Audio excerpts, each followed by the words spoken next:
जैसे गर्मी हमेशा गर्म से ठंडे की तरफ क्यों बहती है? क्योंकि एक ऐसा हीट इंजन बनाना जो 100% एफिशिएंट हो और इस प्रोसेस को पूरी तरह से पलट दे, वो एक इम्पॉसिबल टास्क है। तो असली नियम डिसऑर्डर के बारे में नहीं है, बल्कि इस बारे में है कि क्या बनाना नामुमकिन है। देखा आपने कितना अलग नजरिया है।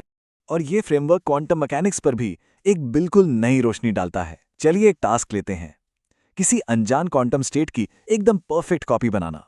क्या ये हो सकता है? नहीं, ये एक इम्पॉसिबल टास्क है।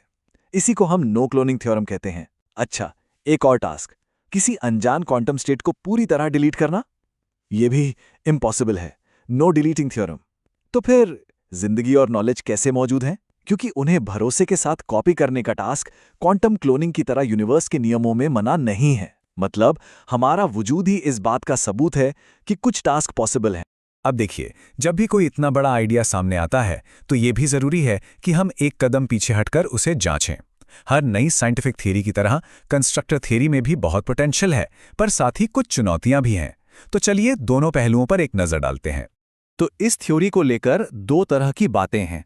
जो इसे सपोर्ट करते हैं उनका मानना है कि इंफॉर्मेशन को सेंटर में रखकर ये थ्योरी फिजिक्स के अलग अलग हिस्सों को एक साथ जोड़ सकती है। लेकिन जो इसके क्रिटिक्स हैं उनका कहना है कि ये थ्योरी बहुत ज़्यादा एब्स्ट्रैक्ट है और इसकी भविष्यवाणियों को लैब में टेस्ट करना बहुत मुश्किल है। कुछ लोग तो ये भी कहते हैं कि ये बस पुरानी फिजिक्स को नए और फैंसी शब्दों में कहने का एक तरीका है। तो बहस अभी जारी है। ये जो कोट है ना, ये इस पूरे आइडिया का सार है। असली बदलाव बस यही है, फिजिक्स को स्टेट्स और डायनेमिक्स की थ्योरी की तरह देखने के बजाय उसे टास्क और कंस्ट्रक्टर्स की थ्योरी की तरह देखना। मतलब क्या हो रहा है से हटकर क्या हो सकता है, इस पर फोकस करना। तो ये सारी बातें हमें कहाँ ले जाती हैं? अगर पॉसिबिलिटी का ये नया नजरिया सच में अपनी जगह बना लेता है तो हमारा फ्यूचर कैसा दिख सकता है? तो क्या क्या पॉसिबल है? यही सवाल हमारी रियलिटी की नई बुनियाद बन जाएगा। खैर, इसका जवाब तो वक्त ही देगा। लेकिन एक बात तो पक्की है, कंस्ट्रक्टर थ्योरी हमें चैलेंज करती है कि हम अपने यूनिवर्स को सिर्फ वैसा ना देखें जैसा वो है, बल्कि वैसा देखें जैसा वो हो सकता है।